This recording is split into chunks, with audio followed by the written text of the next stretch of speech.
So guys आज की Friday night SmackDown जो हो रही थी उबर अरीना बर्लिन जर्मनी से वो फाइनली एंड हो चुकी है एंड ऑब्वियसली ये एक गो होम एडिशन होने वाला था बिफोर बैश इन बर्लिन। तो चलिए एक बार नजर मार लेते हैं कि आज हमें क्या कुछ देखने को मिला और वीडियो को एंड तक पूरा देखना। एंड नाउ आप देख रहे हैं रेसलमैनिक्स एंड सब्सक्राइब करना तो बनता है। तो शो की धमाकेदार स्टार्टिंग होती है दी यूनाइटेड स्टेट चैंपियन से जो रिंग में आते हैं, एलए नाइट रिंग में आते हैं और एक तरीके से एक ओपन चैलेंज ठोक देते हैं सबके लिए और कहते हैं कि let me talk to you, जिसका जवाब देते हुए वहाँ पर लडविग काइजर आ जाते हैं जिन्हें एक लाउडेस्ट पॉप मिलता है क्योंकि भाई वो जर्मनी से बिलोंग करते तो उनको एक होम टाउन एडवांटेज मिल गया। और वो कहते हैं कि एलए नाइट अगर तू वाकई में एक असली चैंपियन है ना तो तुझे एक सबसे बेस्ट बंदे से अपना टाइटल डिफेंड करना होगा और वो बंदा और कोई नहीं बल्कि मैं खुद ही हूँ। और एक आर्ग्यूमेंट्स के साथ हमें Ludwig Kaizer versus LA night के बीच में यूनाइटेड स्टेट चैंपियनशिप मैच देखने को मिलता है जब लडविग काइजर ने होम टाउन एडवांटेज का खूब मजा उठाया, लेकिन फिर भी उनको एक बीएफटी खाना पड़ा और एलए नाइट मैच को जीतकर टाइटल रिटेन कर लेते हैं। नेक्स्ट हमें टैग टीम मैच देखने को मिलता है which is Baron Corbin Apollo Crews versus Legado del Fantasma. बताने को यहाँ कुछ भी नहीं है भाई, थोड़ी बहुत मशक्कत के बाद टीम फैंटास्मा मैच को बड़ी आसानी से जीत जाते हैं और पता नहीं डब्ल्यूडब्ल्यूई बैरन कॉर्बिन को कैसे बुक कर रही है भाई, कभी रोस्टर पर लेकर आती है कभी एनएक्सटी पर और करती उनके साथ कुछ भी नहीं है। खैर हम आगे बढ़ते हैं। इसके बाद हमें क्लिप देखने को मिलती है जहाँ पर ब्लड लाइन होते हैं और वो कहते हैं कि अगले हफ्ते में डीआईवाई एंड स्ट्रीट प्रॉफिट के साथ अपना टाइटल डिफेंड करना है हमें। लेकिन किसको परवाह है भाई, वो तो बच्चे हैं क्योंकि हमने सबको सबक सिखा दिया है from Jimmy Uso to Roman Reigns, किसी को भी नहीं छोड़ा हमने। और जो भी बंदा बैश इन बर्लिन में डब्ल्यूडब्ल्यूई चैंपियन बनेगा फिर चाहे वो कोडी हो चाहे केविन, क्या फर्क पड़ता है, हम उसे भी देख लेंगे और टाइटल को घर ले आएंगे। जिसके बाद ये क्लिप इसी धमकी के साथ यहीं पर खत्म हो जाती है। नेक्स्ट हमें निक गैल्डिस देखने को मिलते हैं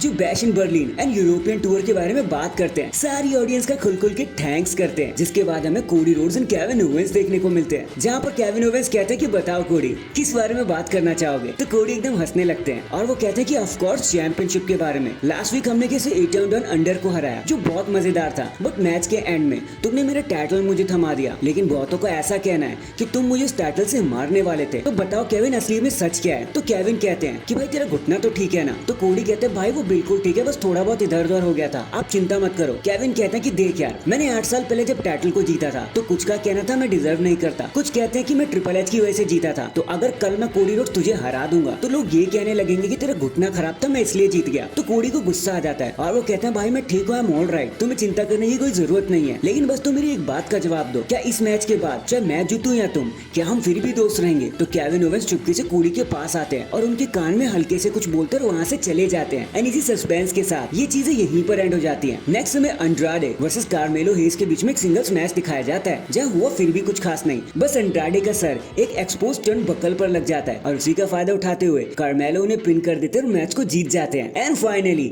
ये सारी चीजें लीड करती हैं हमें हमारे मेन इवेंट की तरफ। देखो शो बहुत छोटा था इस वजह से हम एंड पर आ गए जहाँ पर एक स्ट्रीट फाइट होनी थी मिचिन वर्सेस नाया जैक्स के बीच में for the women's championship. Match की स्टार्टिंग से इस मैच ने अपनी पीक पकड़ना शुरू कर दिया, हथियारों चाहे कुछ भी हो बाहर आने शुरू हो गए, बट एक मोमेंट पर जब मिचिन नाया जैक्स को पटक देती है तो टिफिनी स्ट्रेट वहाँ कैश इन करने आ जाती है। पहले तो वो मिचिन को मारती है, फिर सोचते हैं कि मैं कैश इन कर ही लूं, लेकिन नाया जैक्स का ध्यान उन पर चला जाता है और वो बोलते हैं कि टिफिनी तू क्या कर रही है। तो टिफिनी दोबारा से मिचिन को मारने का नाटक करती है और नाया जैक्स की हेल्प करने लगती है कि तभी बेली का थीम सॉन्ग प्ले हो जाता है। वो रिटर्न करके टिफिनी पर अटैक कर दी थी कि बेटा मैं तेरी वजह से हारी हूं समर स्लैम में। एंड इसी कंफ्यूजन का फायदा उठाकर नाया जैक्स एक अन्नाइलेटर लगा दी थी मिचिन के ऊपर और अपने टाइटल रिटेन करने में और मैच जीतने में कामयाब हो जाती है। एंड डैंग इसी के साथ हमारी आज की फ्राइडे नाइट स्मैकडाउन यहीं पर एंड हो जाती है। वैसे आपको आज के शो के बारे में क्या कहना था कमेंट करके जरूर बताना। एंड अगर चैनल पर नए तो चैनल को अभी लाइक एंड सब्सक्राइब कर दो। बाकी मैं मिलता हूँ आपसे किसी और अपडेट के साथ, तब तक के लिए अपना ख्याल रखें और खुश रहें।